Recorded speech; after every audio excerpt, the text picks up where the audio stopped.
being somewhat impatient, I'm going to go ahead and start this training process.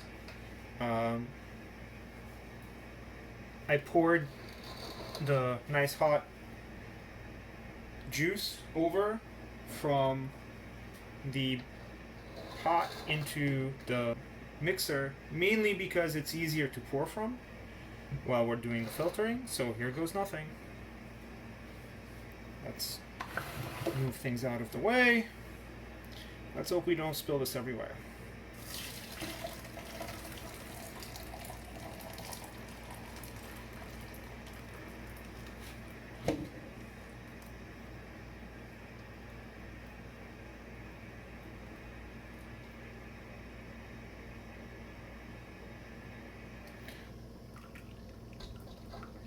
Now the solids are somewhat grungy and green, but you can see that the solution we made, that is nice and purple, and that's what I was aiming for.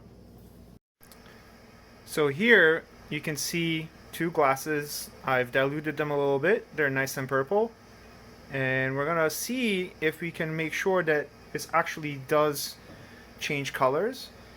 So this is the sanitizing solution, and I happen to know that the sanitizing agent is quite acidic. So there's an example. You can see that as this is getting redder and redder as the acid disperses throughout. That's quite a dramatic color change as the pH drops.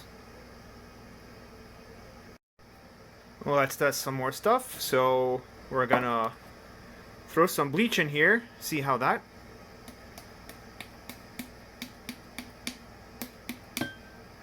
changes things.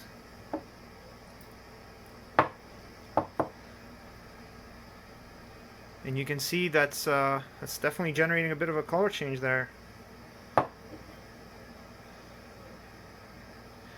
Now, if I was crazy, I would mix these two things and see what happened, but I would really like the bleach to not react with the sanitizer, so for the sake of safety, we'll probably stop this test here. But, proof of concept, this does mean our indicator works, which was what we were hoping for.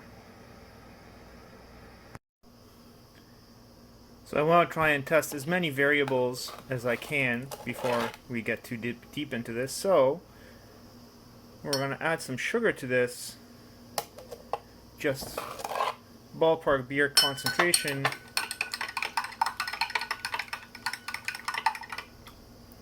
To get an idea if that does anything for our color.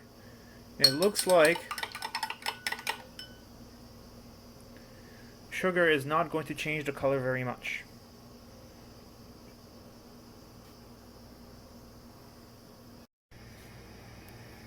Well, we're going to pour into 4 of our main mason jars here some of this nice delicious anthocyanin juice, and then we'll evaluate to see whether I want to dilute any of these things before we go any further.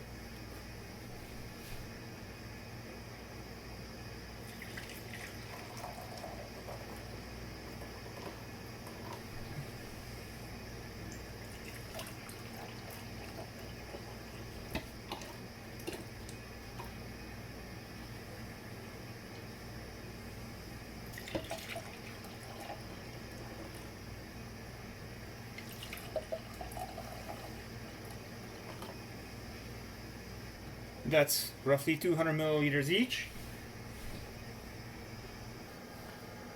As you're looking at them, you'll notice that they're really dark. So I might add a splash of water to each of those, get them diluted a little bit, and see if that improves the situation. I've portioned out 250 milliliters of water into each of my mason jars. It's about 200 or so milliliters of the red cabbage juice plus another 50 milliliters of tap water. And I have my sugar measured out, so I have 3 samples of 25 grams of sugar. And then, just to make things interesting, I did grab some malt extract, so I believe that is wheat malt extract, and we'll see if that makes anything any different. And so we're gonna put the sugar in the water, and this will be our faux beer. You'll notice that the malt extract behaves quite differently. And in fact, if you're watching carefully, you can already see the malt extract gives you a different color.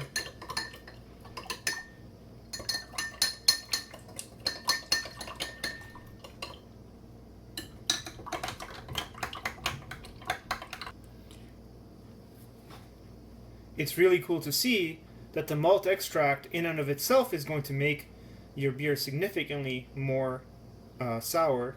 If you just try to ferment sugar, you'd be starting at a different pH.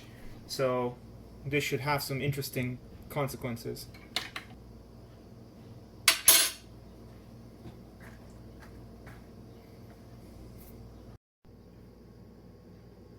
Here you can see the 3 sugar solutions and then the solution with the malt extract. They're already different colors.